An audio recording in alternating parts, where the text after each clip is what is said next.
and welcome to the online launch of Malcolm Guite's newest book, David's Crown, Sounding the Psalms. We are a very large and international gathering tonight, and as far as Canterbury Press is concerned, we are breaking all records for a book launch. And do please use the comments bar to tell us who you are and where you're joining us from. We welcome especially friends from North America. We know how much you love Malcolm's books, and we're very, very glad you're joining us wherever you are. We have some extremely distinguished guests, apart from our distinguished author. And I'd like just to introduce those to you briefly now. We have Paula Gooder, who is one of our most outstanding biblical scholars in this country. She is Canon Chancellor of St. Paul's Cathedral, where she's responsible for the education programme. And she is a prolific and very fine author in her own right. And we'll be telling you about the books that she is planning on the Psalms. I'm delighted too that we have Roger Wagner, who has been described as the most important religious artist working today. And he too has produced a book on the Psalms, an illustrated book, visualizing them in image as well as in word. And then finally, David Taylor joining us from Texas, where he is a professor of Christian theology and culture at Fuller Theological Seminary.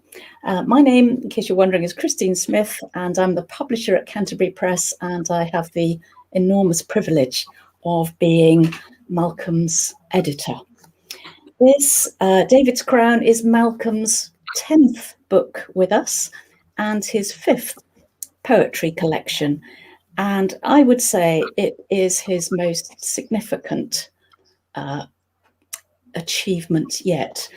Not only is it a wonderful collection of poems, but it has an intricacy and a patterning that reflects the Book of Psalms itself. And our guests are going to be telling us about their perspectives on the Psalms, and then we will hear from Malcolm about how the book came together. Then we'll have a Q&A, so please post your questions in the comments bar, and it would help us greatly if you would mention the guest on the panel that your question is addressed to. And then our evening together will wind up with our guests and Malcolm reading selections, their chosen selections from the book. And so let me have the pleasure of introducing Paula Gooder, who, if Paula comes back onto the screen. Hello, Paula. Paula, you have written the introduction to this book, and it was with your early encouragement that Malcolm really started moving quicker than he imagined, I think, on this book. In your introduction, you say that we know the Psalms individually, and we treat them rather like our favourite hymns in the hymn book. We go back to certain ones over and over again, but we have little sense, if any, of them as being a whole collection. Is there anything we miss when we approach them in this way? Actually, yes, we miss quite a lot. And probably most importantly of all, we miss the Psalter. The reason why I knew Malcolm's idea was an utter genius idea when I saw it on Twitter was because we are accustomed these days to reading a psalm on its own. We all have our favourites and we will gravitate to whatever our favourite psalm is. But when we do that, what we do is we miss the whole. And there is something actually really significant in the whole alongside the individual. And the Psalter, as it is put together, is actually, I think, really quite an important collection. And if we read it as a collection, we learn something really important, both about it, about the Psalms within it, and about our life of faith. So a few things about the Psalter as a collection to get us into it. The first, I think, which is really quite important, is that, as probably everybody knows, the Psalter is split into 5 books. So there are 5 different books within the Psalter. And as far as we can tell, those 5 different books emerged at different times and possibly in different places in Israel during the time of the pre-exilic and then post-exilic periods. So what we can tell is that these various of the Psalms are gathered together at various times within the life of Israel. So actually paying attention to the 5 books tells us something interesting, because it tells us something about what were the motivations behind gathering those particular 5 Psalms together, 5 collections of Psalms together. It's also interesting simply to notice that actually they were probably gathered together independently, because you get things repeated from one book to another book. So there's one particular psalm that appears twice in the Psalter, and it's almost as though it was so much a favourite for one group of people and so much a favourite for another group of people that they had to put it in their collection. So that idea of there being 5 books, I think, is really interesting. But also very significant is the fact that the Psalter itself flows from beginning to end. One of the things that I utterly love about the Psalter is it has its own dynamic. So we begin with Psalm 1, which many people think is an introduction to the whole Psalter. It tells you something about the Psalms themselves, tells you how to read the Psalms, which are quite significant. Then as you travel through the first half of the Psalter, you'll notice that there are more laments than there are praises, that you have some sense of kind of the heaviness of life, until you reach Psalm 88, which, although technically isn't the middle of the Psalter, if you halve 150 Psalms, it's not the middle, but actually in terms of if you wrote all the Psalms out back to back and then folded them in half, you would get to Psalm 88. And what's important, as many people will know about Psalm 88, is that Psalm 88 is the only lament in the whole Psalter that has no uplift at the end. It is miserable from beginning to end. It is deep, deep lament. So the idea is that you travel down the first half of the Psalter until you get to Psalm 88. And then after Psalm 88, after the utter lament that you get in Psalm 88, the Psalter begins to travel upwards the other side, until you get right at the end to Psalm 150, which is unadulterated praise from beginning to end. And there is something, I think, about the journey of the Psalter from Psalm 1 all the way down to Psalm 88 and up again to Psalm 150 that teaches us something about the life of faith, about how we travel through difficulty and sorrowing times through to joy. And one of the things I particularly love about the collection is the fact that it loops around. So you get to Psalm 150, and the thing that you do when you get to Psalm 150 is you start reading Psalm 1 again. And it, of course, therefore reminds us that there isn't a linear journey through our life of faith, that we go to a miserable place, and then life is joyful forever at the end. But that actually in our cycle of life, we have lament, we have joy, and we travel onwards in that journey. And for me, reading the Psalter as that whole collection rather than as individuals teaches us something really very profound, both about reading the Psalms and about ourselves as people in journeys of faith.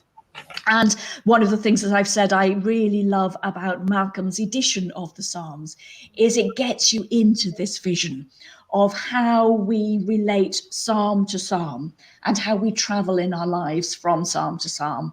And therefore it was a wonderful idea and a wonderful execution. And I was delighted to write the introduction to it. Paula, that's wonderful. Thank you. I'm going to remember that. We travel from psalm to psalm in our lives. What a brilliant way of expressing it.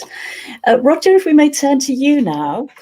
You approach the Psalms as an artist, and indeed your wonderful book, the Book of Praises, is a book of words and images. Let me just find a wonderful, so there, a whole double page given over to illustrating one of your psalm translations. In your introduction, you describe the Psalms as a spacious building, with each of the Psalms as something, almost as something physical in the building that can be contemplated visually. Can you tell us more about that vision of the Psalms that you have as an artist? Yeah, certainly. Well, I mean, when Paul was talking about the Psalms as collections, which is such a fascinating thing about them, it's clear that they were collected for worship in the temple in Jerusalem, and we know that because whatever their ultimate origin might have been, the superscriptions of the Psalms are constantly talking about the Manasseh, the choir master or the worship leader, and it's referring to the singers, the instrumentalists, and the tunes of the Psalms are meant to be sung to. So it's clear that this was meant to be an integral part of the temple worship. And of course, the temple was a building in which every wall was covered with golden images of the cherubim. This was so that the Psalms were part of a huge sort of visual experience when they were first sung in that context. And of course, all that has gone. It's almost as if we had hymns ancient and modern, but all the music, all the tunes had been lost, and not only all the tunes, but all the settings, the cathedrals, the churches, all that had gone. Nothing was left except the actual words. And I sometimes think of the Psalms as being rather like the Western Wall, the Wailing Wall in Jerusalem, which is all that's left of of Herod's temple, and it's where devout Jews come and they write little prayers on scrolls of paper and put them into the cracks between the stones. But of course, as they do that, the stones become something different. They become a doorway into the temple, into the presence of God. And the Psalms, it seems to me, are rather like that. I mean, they also become a sort of doorway as we read them. I mean, just because we've lost all that everything that was connected with them, they've become an extraordinary doorway into artistic creativity, for a start. I mean, you think of all the music that's been written for the Psalms, the new settings. If you think of all the wonderful tradition of illuminated psalms over hundreds of years that people have produced, and if you think of all the poetry that's been produced, partly in the translations, putting the psalms into new forms, but partly in poems that have been inspired by the psalms, as Malcolm has. But of course, at the root of all this is a kind of spiritual creativity. Because it's as we enter into the Psalms, as we become like the devout Jews at the Wailing Wall, as it were, putting our prayers into the cracks between the stones, that we imaginatively enter into the temple, the dwelling place of God.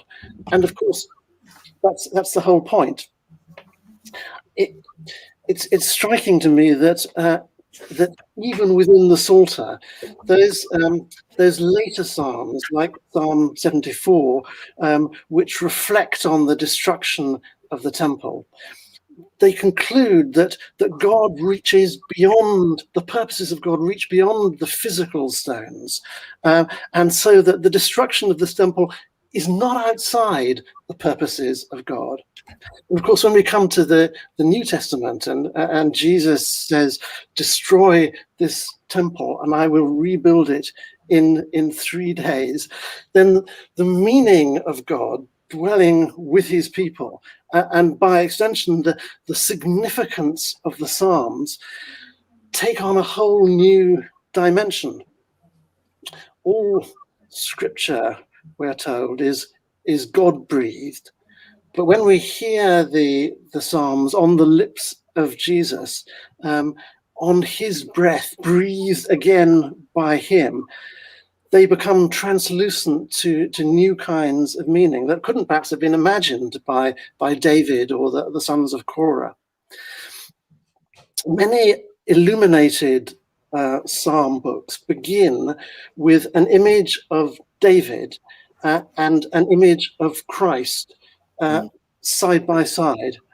And as Rebecca Mary's cover for Malcolm's book shows in a rather similar way the crown of David intertwined with the crown of thorns, reading the Psalms again within the life of Christ, and that's actually very much what I've been trying to do in my translations of the Psalms, using the Psalm and then finding an image often from the New Testament. So that one that Christine showed with it's Psalm 44, which says, "Wake up, Lord, why do you sleep?" Which immediately takes us into Jesus on the Lake of Galilee in the boat. And that seems to me is very much what Malcolm is doing in his poems, making the Psalms a basis for Christian meditation, which is exactly what they should be. And perhaps I'll just add briefly that Malcolm and I have been doing some conversations on individual psalms, and I hope that David and Paul are both going to join us in future ones of these. So if you're interested, do look up. I think it's on my YouTube channel, but you can find them there, and we'll give you a link to them. But Malcolm's poems are, as I say, a Christian meditation which makes the Psalms kind of backlit with Christ behind it. So I'm very grateful to him for them. Thank you, Roger. Thank you, Roger, very, very much. I read last week that someone who I see from David's book is a colleague in Dallas, Makoto Fujimura. I read last week that he is doing an artistic response to each of the Psalms. So we seem to be in a time where the Psalms are being rediscovered. Maybe it's been the year that we've just endured, and that's going to carry on for quite some time, which brings us to you, David, very nicely, because your book, also a new book on the Psalms, published in 2020, its subtitle is The Psalms as a Guide to Life. How should we be reading them today, and what have they got to say to us today? That's a fantastic question, and it is so much fun to be a part of this webinar with such wonderful people. So one of the things that gave birth to my book was sitting outside, looking up the sky, imagining a series of what ifs. And one of the what ifs that I imagined was, what if you found yourself on the proverbial lonely island and you only had the book of Psalms to read? That was the only book you had on your lonely shelf, on your lonely island. And so I began to wonder, what kind of human being would you become over time if that was the only thing that you could read? What kind of idea of God would you develop? What sense of yourself or of the world would you acquire in reading these Psalms over and over and over? And one of the things I discovered in writing this book is nothing terribly new, but it certainly felt fresh for me, is that all of life can in fact and should in fact be prayed. And Paula already mentioned that Psalm 1 functions as a kind of introduction, like a key that opens up the meaning of the Psalms. And as scholars point out, Psalm 1 is a wisdom psalm. And wisdom books, wisdom literature are often invariably walking literature. That is, wisdom is a walking thing. It's a thing that you live out by walking it. And so here you have this fun little cue to the reader of the Psalms, that as you begin this journey, this adventure, that you're walking through this landscape of life that is represented to you through these 150 songs. So it begs the question, well, what do you find when you walk the landscape of life by way of the Psalter? Well, you find what John Calvin once said. You find the anatomy of the whole soul. Tim Keller calls it the medicine chest of the heart. Athanasius called it a mirror of the soul. And so I began to write a series of chapters that attempted to identify the topography, the basic topography of the Psalms. So the first 2 chapters in the book are titled Honesty and Community. The second chapter on community, assuming that you cannot walk well this life of faith if you walk it autonomously. There are moments that you walk it in solitude, but fundamentally you walk it with others, in the presence of others. But the first chapter was titled Honesty, sort of on the conviction, I guess, that at some level what the Psalms offer us is a kind of devotional or liturgical antidote to the effects of our primordial sin. And as I write in the book, the effects of our primordial sin are A, to hide and run away from God, B, to hide and run away from others, and C, to hide and run away from our very selves. So to walk well this life of faith, we have to be willing to be vulnerable, to be utterly honest and porous, which is, of course, a terrifying thing, which is why we need good friends to walk along the way, which is why we're so grateful for Malcolm and his wonderful service that he has performed on all of our behalves in writing all these wonderful books.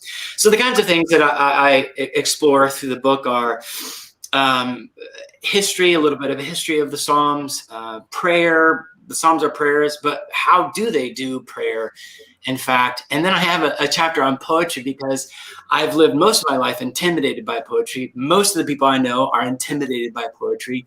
And I think that's one of the things that causes folks to feel intimidated or anxious or off-put by the Psalms. And again, Malcolm, tremendous service to all of us by making poetry something that can be known and loved afresh. And then the rest of the book, I suggest sort of a series of chapters that summarize this landscape. Have a chapter on sadness, on anger, on joy, on enemies and justice, death, life, nations, and the last chapter on creation.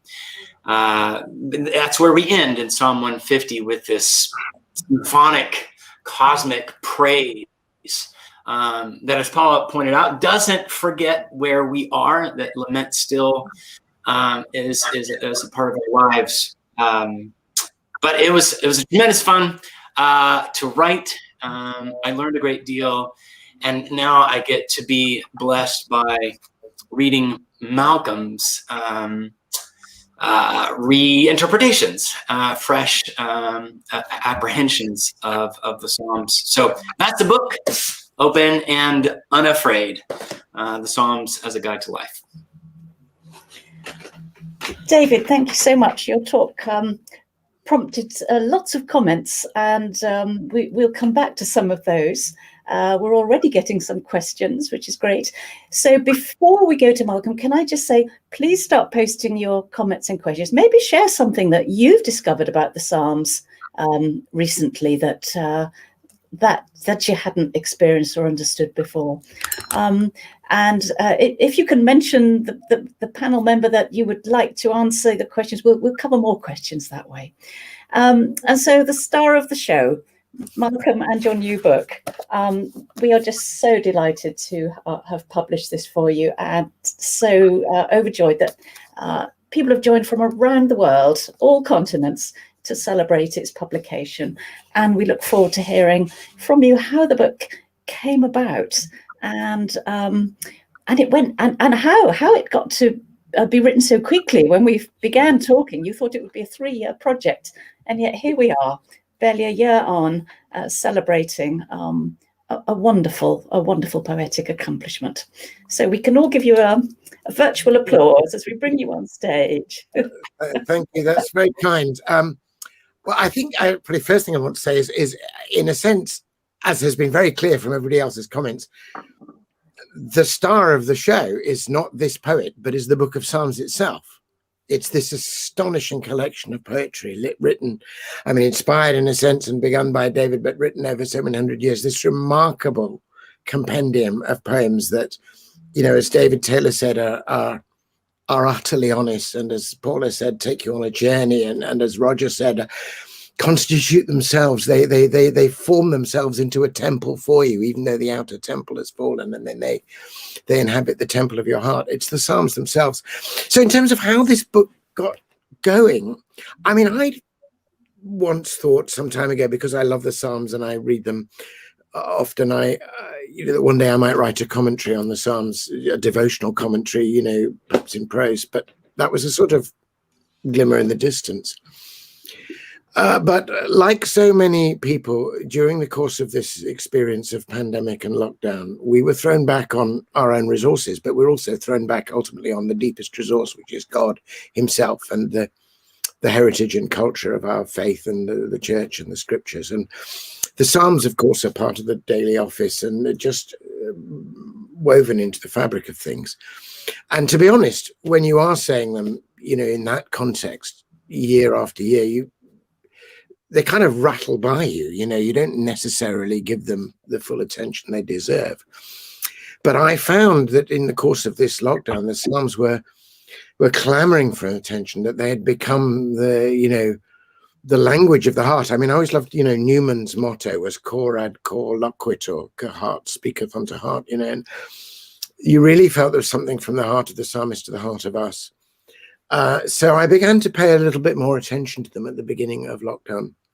And it happened that I was reading a book, interesting book called The Rose Garden Game, which is it's called A Symbolic Background to European Prayer Beads. I discovered that the lovely string or circlet or chaplet, or sometimes called corona, of prayer beads, which we now associate more exclusively as the rosary with Mary, the Rosarium, the Rose Garden, actually began as beads to count off the Psalms. It goes right back, you know, to the Desert Fathers reciting the Psalms. And sometimes the lay brothers didn't have a whole copy of the Psalms. They made short prayers, 150 short prayers. And then they had a chaplet or circle or crown of 50 beads in 5 decades. And they would say it 3 times, and that way they would cover the Psalter. And I suddenly thought, I wonder if I could try and record my fresh experience of praying the Psalms through this pandemic and praying them in Christ and with Christ. I have a line in one of the poems about Psalm 22 where I say Christ himself is crying through this psalm. If I could make a linked series, if each poem might be like a little bead of prayer that leads you on to the next. And then I remember John Donne's wonderful poetry sequence called La Corona, in which he uses this poetic form where the last line of the first poem becomes the first line of the next poem, and the last line of that, the first line of the next, until you get to the last poem. And lo and behold, the last line of the last poem is the first line of the first poem. And Donne's last and first line, offering this little cycle of 7 sonnets to Christ, is deign at my hands this crown of prayer and praise. And I suddenly, just in an instant, got this absolutely crazy idea that, like, Donne reasonably limited himself to 7, because it's quite a thing to intricately weave these things. And I thought, oh, like, maybe I could do 150. Maybe not. That's where I thought it was going to be 3 years. But of course, it's a very Moorish and addictive form, because the lovely thing about doing it is that when you get, you read the Psalms together, you know that you're going to go from 3 to 4 or 5 to 6. And you know that your landing place at the end of this poem is your launch pad for the next poem. So you've already got the first line of the next poem when you've finished the previous poem, and that sort of keeps you going. But I really suddenly found myself gripped by this, and I suddenly felt the force of something that had been building for a long time. And I look back, I love the fact that David said that the Psalms are walking poems, because in fact, I think one of the, for me, unknown at the time, but now I understand, times of preparation to write this book was a retreat, so a pilgrimage some years ago, when I went on pilgrimage along the Cuthbert Way, these beautiful numinous places in the north of England and Scotland. I went from Holy Island, walking backwards, as it were, into the sources of Cuthbert, to the little Melrose Abbey, where he first became a monk, along the way that Cuthbert would have used. And I happen to know from Bede that Cuthbert had memorized the entire Psalter, and that he was in the habit of reciting it when he's walked. So although I haven't memorized the Psalter, I know a lot of it. And over the course of those 5 days of walking, I recited the entire Psalter in Coverdale's translation out loud, and suddenly discovered what an outdoors book it was, and how, you know, the heavens declare the glory of the Lord, and the crags are a covering for the conies, and you're wondering about, you've lost the path, and you're in the bog, and set me on a rock that is higher than I. It's just, you know, it's completely transfigured when you don't read it with a roof over your head. So I had already got the rhythms of Coverdale and the sense of the journey into my mind. And suddenly I realized that these poems could be not only a lockdown journey, but actually they would release for me a personal confession, that they would be, you know, a confessio fidei, that this was a way also of telling my own story. Because as it happens, it was while I was reading the Psalms, as I thought, for purely literary reasons, when I was an atheist shading into agnostic undergraduate. It was in the summer of 79. I was alone in a house with the book of Psalms open in front of me, and I suddenly had an overwhelming sense of the presence of the God to whom they were addressed. So they'd always been significant for me. And I suddenly saw that all this could somehow come together. And obviously the way I did it, I read and meditated on each psalm, and also on the following psalm, so I knew where I was going. Because as Paula says, the journey, the connections, the arrangement of the Psalter is very important. And as I began to post them on my blog, happily, Paula got in touch with me and said, "This is good, keep going. Can I help?" And I said, "Yeah, you can help me see the wood for the trees. And I'm deep in each individual psalm, but I want the shape." And she wrote to me and pointed out to me this extraordinary thing of the nadir of Psalm 88 and the way you move up. And it really gave me a sense that I could shape my poetry and my journey in this longer way. And I sent her the work as it was going along. And of course, unbeknownst to me, then Roger was also working on this, and we were able to, on the Psalms, we were able to collaborate on them.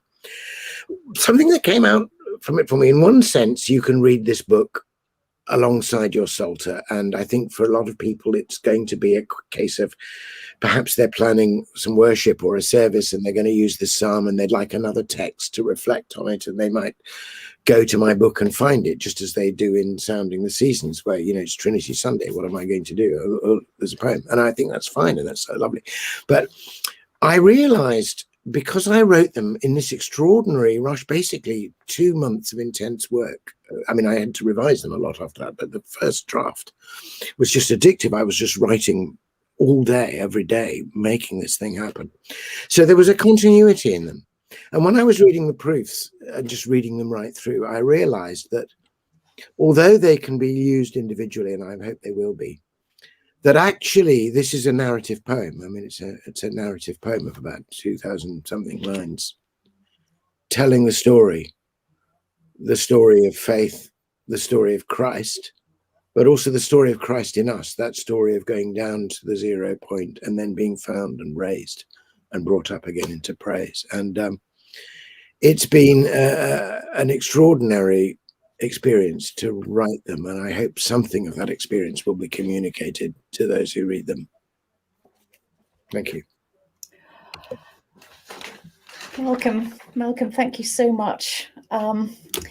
We've had some great comments and questions coming in. We've been hearing about your practices on reading the Psalms, and Andrew Lazo has a brilliant Lenten discipline. He's going to switch off his app, stop listening to the news, and instead read Coverdale Psalms and on David's Crown. And I think a few other people are going to be following Andrew's example from their comments. It brings me to Diane Sherwin's question. Why did you choose Coverdale's translation to reflect on Malcolm?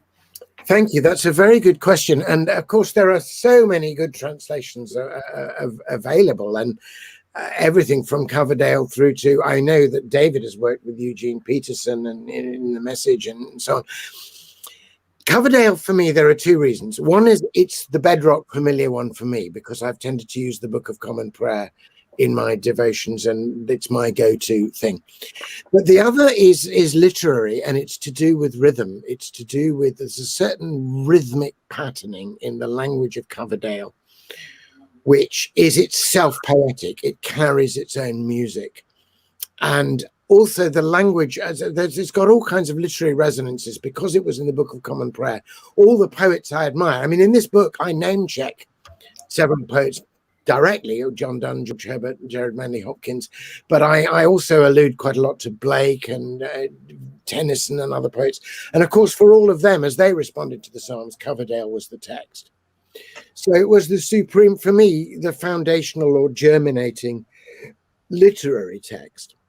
But I actually think the book would work, alongside other texts as well. And I delight that Lancelot Andrewes, my great hero in 16th century Anglicanism, who was one of the translators of the Authorized Version, said in a Pentecost sermon, there are not tongues enough to praise our God. So the more translations, the better, as far as I'm concerned. Well, Roger, you've been making your own translations, and Paula, you will make your own translations when you come to write your commentary on the Psalms. David, do you have a favorite version of the Psalms that you go to? Honestly, I don't. What I actually enjoy doing is working my way through the entire Psalter with one translation and then choosing a very different one. Oh. It's just really so delightful to hear the language differently, right? Translations have a different poetic register, but also different theological register. There are different points things that are pointed out according to translations. So yeah, I'm ecumenical in my translation tastes. Now, a question I'll come back to you. Do you want one to Malcolm? Joe Browse. Which psalm did you start with, Malcolm? Did you start at Psalm 1 and go right through, or how did it go? Again, a good question. Yes, I absolutely started at Psalm 1, because part of what this poem, if you think of David's Crown itself, the book is a single poem of 150 stanzas. Part of what it's about is the experience of praying through the Psalter in the order that it's given. Not in some order you choose or to suit your mood, but this is your allotted thing. I was conscious of the book, the actual physical book that I used for reading the Psalms was an 18th century copy of the Book of Common Prayer that belonged to my father-in-law. And that has it all set out. In the Book of Common Prayer, it says day 1, morning, day 2, evening. And Cranmer allotted the Psalter over 30 days. It actually took me nearer 60 days to do the poems, but essentially I was trying to read them in that way as they would have been read by all my forebears who followed the Book of Common Prayer. So I began with Psalm 1, and the thing that made me know I could do the book, that it would actually happen, was Psalm 1, which obviously begins with that sense of being like a tree planted by the waters. And I had a specific spot in mind. There's a little bridge over the River Granta, and there's a wonderful tree growing by the waters there. And I stood on this little bridge and looked at it. And, the opening line, come to the place where every breath is praise, and the thing about the standing trees sort of came to me on that bridge. And that first poem came. And then I knew I could do it, that I could follow it through. So I wrote them in the exact order that they're printed. Thank you. Here's an interesting question. It's for Malcolm, but Paula, I think you might have something to say about this too, because it's about mental health. It's from Sarah Bell. I'm curious about the mental health journey of the Psalms. Can you maybe speak to the mental health of humanity and how it relates to the Psalms? Can we come to Paula first? Because Paula, you've contributed to a book on the Bible and mental health. What would you say in response to that question? And then we'll come to Malcolm. I think it's a fabulous question. And I think what it does is it reminds us that mental well-being is something that is a journey for all of us. We journey in and out of what we might understand to be mental well-being. Some people have clinical diagnoses, others of us just struggle from time to time. And I think for me, the really powerful thing about the Psalms is that at the darkest times in my life, at times when I look back and realize I was depressed, actually the things that spoke most powerfully to me were the Psalms of Lament. And there is something about that recognition that there are no words that you are not allowed to say to God. Putting positively, you are allowed to say every word that you feel to God, and that the Psalter encompasses you in that and helps you to journey onwards from it. So I think there is something really very powerful about that mental health journey and the importance of recognizing that we are all in our different ways engaging with a journey in mental health. David, I can't resist coming to you because you're nodding your head, and I feel sure you want to add something. Oh, I'm amen, amen, and amen. The 3 chapters I have on sadness, anger, and joy are essentially my attempt to make sense of the emotional intelligence that we find in the Psalms. And I think many of us grew up in traditions where we felt that we ought not and should not say things to God, to others, to ourselves in prayer and worship. And the Psalms dare to tell us otherwise. And particularly the griefs that threaten to undo us, that we feel terrified of, and then those that give rise to perhaps angers. Gosh, I'm so happy that they are there. And I think, Malcolm, you do a tremendous job of giving voice to those particular Psalms in fresh ways. Thank you. Yeah, let's come to you. Yeah, I also, I think the Psalms are incredible help to those of us who experience bouts of depression, and I'm occasionally one of them. Just as the poets who dare to say it, Jared Manley Hopkins, the so-called terrible sonnets. So I found, the Psalms are very uninhibited, and they just tell you there's no shielding from God of what you feel. And I just wonder, just in talking about that, I was very conscious, partly by the help I was given by Paula, of this journey down towards the nadir of Psalm 88, which is unanswered, which is just pure bleakness. There's no yet or nevertheless. But then when I turned to Psalm 89, and I began to discern in Psalm 89 something of the passion of Christ, I really found right there at the deep bottomless pit, 130 de profundis, out of the deep I have called to thee. Well, the deep is there in the transition from 88 to 89.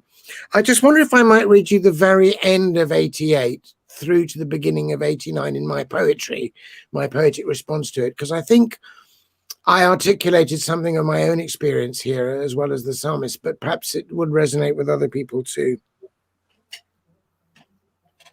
So these are the last 3 or 4 lines of my poem on Psalm 88, but I'll lead you through to the opening of the one on Psalm 89. Lord, I have cried to you, and you say nothing. Empty silence rends my heart in pieces. There is no one who can find me now. For who could ever know this agony unless they felt it too? It's the end of 88. Then 89 begins. Who knows this agony unless they feel it too? You answer me in darkness from your cross. It is your pain that draws my heart to you, as deep calls unto deep and loss to loss. Your covenant is sealed in your heart's blood when it is pierced with mine. And it's that sense of Christ finding it in the depth, which I felt the Psalms were full of, because the Psalms were on the lips of Christ as he died. Well, I think that there's also an aspect of this, and I think understanding this aspect of pain and the articulation of pain in the Psalms is tremendously helpful when you think of the difficult things in the Psalms, the sort of cursings and the imprecation of things, which often put people off when they sort of see this real sort of violence. But actually, if you understand this as the expression of deep pain, then that's enormously helpful. So, and I think, probably the most horrible line in the Psalms, blessed be the man who takes your little ones and smashes their head against a rock. Well, and how do you sing that in a church? But actually, if you think, and you look at go to the British Museum, look at the destruction of of Jerusalem or Lachish, and you see those things happening, you realize that is probably someone who's experienced that to their children and is expressing that terrible pain. And when you sort of see it like that, it very much transforms the way you read. Yeah. So here's an interesting question. Rob and Debbie Marshall, they say maybe it's obvious. I don't think it's an obvious question. I think it's a really interesting question. Would you say it's best to murmur or speak out loud the Psalms?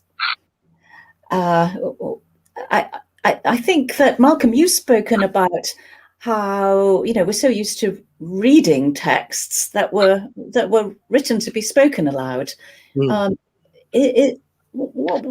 would you respond to this question? I certainly found the experience, when I say I read the Psalms on that 5-day journey in the footsteps of Cuthbert, I recited them out loud. Luckily for most people, I was on my own most of the time, but I needed to do a certain number of Psalms a day. And occasionally I was on a public road, and I was, a little bit disheveled probably as well, because I'd been out in the rough, and I think there were various people who saw this kind of tramp-like figure walking towards them, muttering kind of apparently drunken, which were actually, they put them off. But I certainly found that tasting it on my lips was important.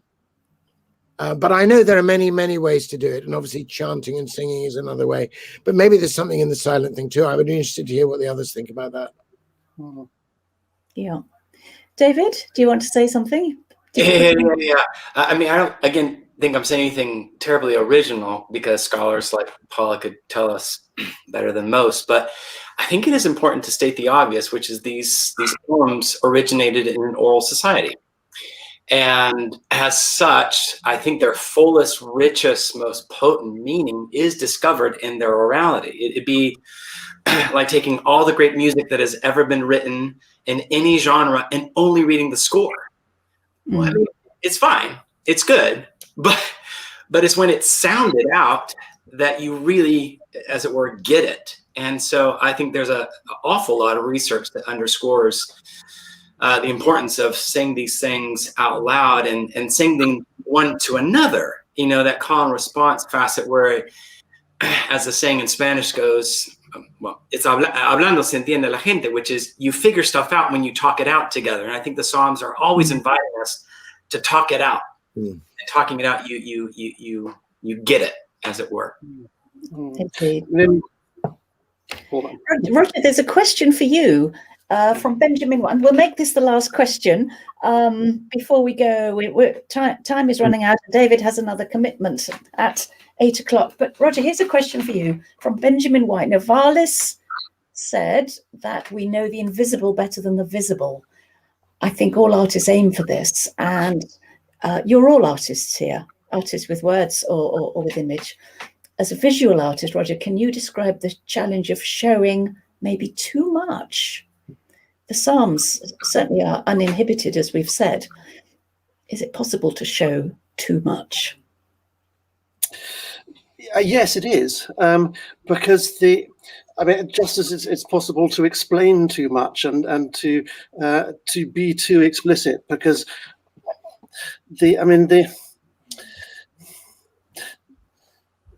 mean, I found this actually as much in sort of translating the Psalms as in illustrating them, that what you wanted was not the sort of necessarily the absolutely literal word, but the word which stimulated the imagination, that sort of leads you on. And that's often the case with illustrating the Psalms as well. That if you, I mean, actually, some of the Psalms have very obvious images, like the one Malcolm was talking about, the tree at the beginning. Well, that's you want a tree, and that was my starting point as well for illustrating the Psalms. But in other times, they're talking about an interaction with God, which isn't. It's very difficult to put into images or indeed to describe that, and often there's a kind of dialogue going on, which is, I think, the wonderful thing in the Psalms. And often, I use. I mean, in the temple, they had the cherubim on the walls, because these were kind of images of messengers of God, and so I've that's why in my sort of books I often use. I'm just showing you one which I have you see it there, an angel standing behind the person who's sort of praying. The person isn't seeing the angel there, but the angel is kind of, and that seems to me very often the way that sort of our whole experience of God works. It's not I mean, sometimes literal images are helpful, but very often it's the things that come sort of sideways that come at an angle and take us in a direction we hadn't expected, that actually open the doors for us. T.S. Eliot once said that poetry is peripheral vision. It's about the peripheral vision being wooed into the center. That's very helpful. Just before we transition into the readings of the poems, which I'm really looking forward to, I just noticing, I'm looking through the comments. I wish I could respond to all of them, but I've noticed that Rebecca Merry, the artist, talking about visual artists, yes, actually with us and is making comments, and this extraordinary thing. I had a long correspondence with Rebecca about the whole origin of this book, about that original thing before the rosary, about the prayer beads, about the corona, obviously was the underlying thing, that in some sense the coronavirus and our suffering links us into the corona spinia, the crown of thorns, but which will nevertheless blossom into the crown of glory. And Rebecca picked up all of that, just all of it, and made this extraordinary design, which also harks back to the beautiful design she did for Sounding the Seasons, because in some senses this is a companion volume to Sounding the Seasons. It's Sounding the Psalms. And so I just want to do a quick shout out to Rebecca, because I think she they're like 3 cheers for Rebecca. Thank you all so much. And just to say, we do have a virtual bookstall, but it's run from our bookshop in London. So we're really geared up to supply customers in the UK, but if you're in North America, the book is available from a multiplicity of outlets. You can order it from your local bookshop or on any of the big online retailers. If you have trouble, go to Westminster John Knox Press, our distributors, Parasource if you're in Canada. Now, just a word of thank you. We must get to David, otherwise he's going to have to run to his next appointment. Nancy Ross Zimmerman asks the question which leads us beautifully into this next and final section. Do you have a favourite psalm and why? And with that, each of our panellists is going to read their chosen poem from Malcolm's book, beginning with David. All right. Well, thank you for the privilege, opportunity to be part of this webinar. And Malcolm, thank you for letting us put your words on our lips. I'm going to read your rendition of Psalm 112. And just briefly, 2 reasons why I love this particular psalm. This is a psalm in which you articulate a kind of understanding of your calling as a poet. At Fuller Seminary, I teach an entire course on the vocation of artists, and I love finding gems like this. The other thing I love, which you not only do here, but throughout your entire collection is you show how Christ plays this protagonist role in the Psalms, and as the Gospels I think suggest, he is the true psalmist. So just a wonderful psalm. I will read it, and with that I will probably have to bow out. Psalm 112. With awe I trace his word in everything and ask his blessing on me. I delight to know his wisdom and his mercy, sing aloud of all his judgments. There's a light that shines in darkness, and the brooding dark will never put it out or comprehend it.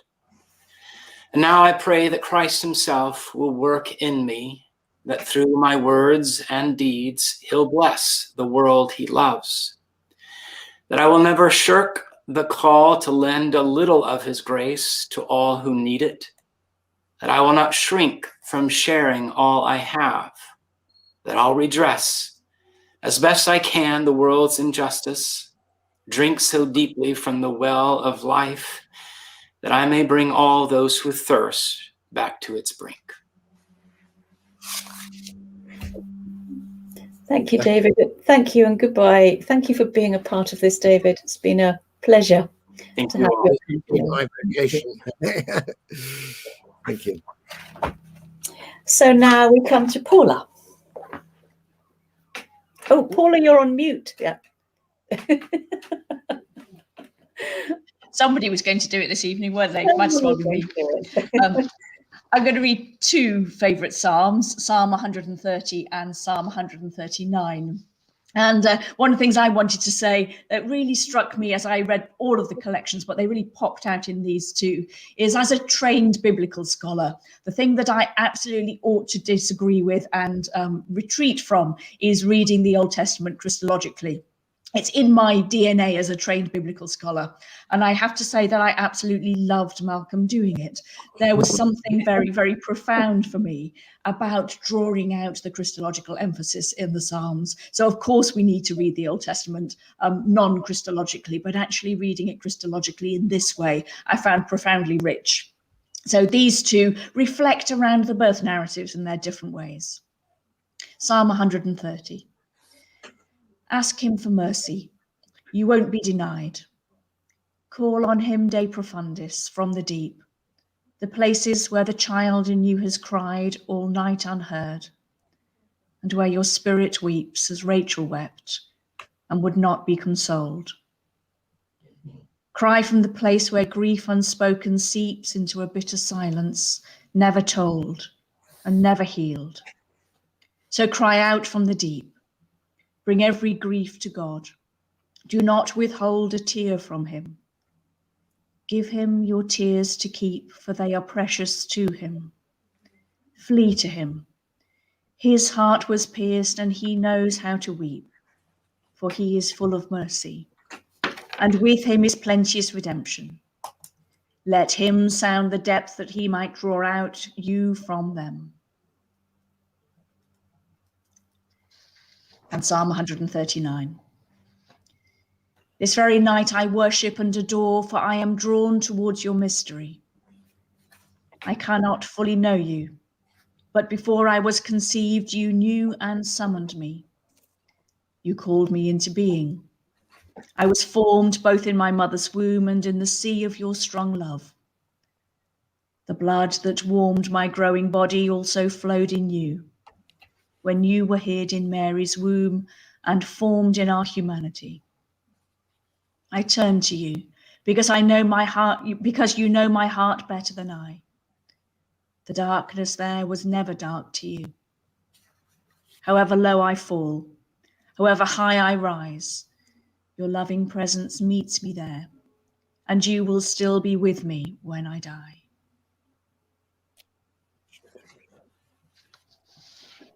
Oh, you read that beautifully, Paula. Thank you. Good. And Roger, your selection. So, first one is Psalm 39, which is a psalm all about the vanity of human life, the meaninglessness. This is a wonderful poem because it brings us right up to the present moment. It sort of takes that ancient psalm and it speaks directly to our present crisis of meaning, but also references Leonard Cohen and the resurrection of Christ. What more could you ask? So here we are, Psalm 39. Deliver me and raise me from the dead, for I have walked in shadows, nothingness. The vanity of things fills me with dread, the sheer inanity, the pointlessness of how we used to live. We can't go back to that. The rush that masked our emptiness, all the pretense that covered what we lack, when what we really lacked was always you. I held my tongue, but I could see the crack in everything we build and say and do, and now the crack is widening. I pray that we will turn and see a light break through these fissures that so fill us with dismay.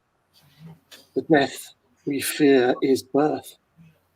The shell is breaking. The stone itself will soon be rolled away.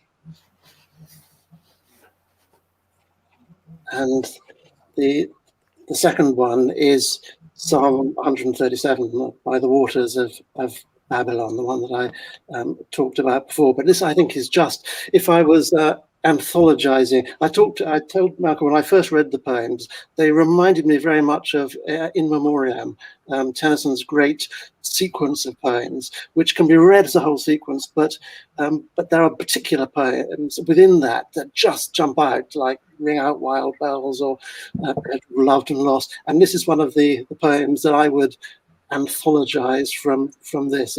It just takes that, the image of By the Waters of Babylon, makes it into the waters of time, and I think it's just wonderful. Super Flumine, By the Waters, Psalm 137. That we might find in Christ complete assurance, we still recall these stories of the past, for in them is the pattern and persistence of our long exile from the things that last. For we live, Super Flumina, time flows away from us, and all we prize is lost. The moment we attain it, like the rose that shows eternity yet fades and falls, so all our songs and music still disclose the tragedy of time. The voice that calls us from eternity must make an elegy. We beat against time's walls, for this is Babylon. Our captors take the best in us the moment it is born, but Babylon will fall. We will awake. Oh, thank you again. That's beautifully read. So, Malcolm, we come to what you've chosen to read for us tonight. Well, thank you. It's something that's come out throughout of this, and I was delighted to hear Paula say that although strictly speaking, as a biblical scholar, she's not meant to read Christologically, she can indulge me as a guilty pleasure. I'm always happy. But I want to really finish with the Christological side of this, simply because the paradox for me of the whole experience of dwelling with such intensity as I wrote this in this Old Testament book of Psalms, the paradox for me was that by doing that, I came closer and closer to Jesus. It was really the sense that he prayed these too, and that somehow mystically these were also about him. And of course, the place where you see that most astonishingly is in the sequence of 22 and 23, because 22 is the one he has on his lips as he's dying. My God, why hast thou forsaken me? And yet 23 is the one where the Lord is my shepherd, and though I walk through the valley of shadow of death, I will fear no evil, for thou art with me. And it's precisely because Christ goes through Psalm 22 and really lives it and dies it, that we know that when we die, we're not alone. He's already pioneered that path. He is literally like the shepherd that leads us through the grave and gate of death and leads us by the still waters. So I wanted to, my poem on Psalm 22 has the line, Christ himself is crying through this psalm, and that was almost a key to the whole way I did this Psalter. So just without further comment, and just so you can see the link, the way the lines link, I'll just read you my poems on 22 and 23 in direct sequence. Before he shares with us the golden crown, he comes to share with us the crown of thorns. Our hurts and hates close in and hem him round, mock and humiliate him. All the scorns with which we blaspheme God in one another are concentrated here, among the horns of unicorns, the lions' mouths, the slather of our devouring wickedness. He takes it all and turns it into love. He gathers all of us and by atonement makes our peace with God. He speaks to us of mercy even as we pierce him. No one slakes his thirst. I tremble at the mystery, for Christ himself is crying through this psalm to suffer my own dereliction for me. Psalm 23. To suffer my own dereliction for me, to be my shepherd, and to lead me through the grave and gate of death in strength and mercy, Christ has come down. At last, I found the true shepherd, and the false just fade away before him. I will sing of how he drew me from the snares I set myself, how day dawned on my darkness, how he brought me forth, converted me, and opened up the way for me, and led me gently on that path, led me beside still waters, promised me that he'd be with me all my days on earth. And when my last day comes, accompany and comfort me as evening shadows fall, and draw me into his eternity.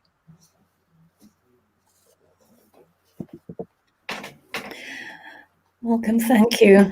Ending with a psalm that is possibly the most cherished, but you have all opened up that wonderfully rich landscape, to use a word that's come up this evening, into the whole breadth of the Psalms. And just to answer a few comments that have been posted, this link will work again and again. It's been recorded, and so you can watch this hour as many times as you wish. Thank you to everyone that's posted comments. I'm so sorry we couldn't get to them all, but thank you for your engagement. And I would just like to one of our audience tonight, Catherine Dixon, I think speaks for all of us when she says, a bit like this coming Sunday's gospel, which is the Transfiguration, I would love to build a dwelling and bask in this company for far longer. Thank you all. And I think, Catherine, you speak for us all there. We must draw this wonderful occasion to a close. So again, thank you to you all, and congratulations, Malcolm. And make sure you buy at least one copy of David's Crown to give away and another one to keep for yourself. Thank you very, very much, and good night. And thank you, Christine, for sharing. And thank you, all of you, this huge number of people who've gathered. It's so encouraging. You write the poetry in the lonely garret, but it's nice to know when you're gathered around. Yes, and have a good Lent, everybody, and let the Psalms be your companion. I can see that a number are doing that already. Thank you. Thanks, Thank you. Paula and Roger. Yeah. Thank you. Wow. Is anyone still there?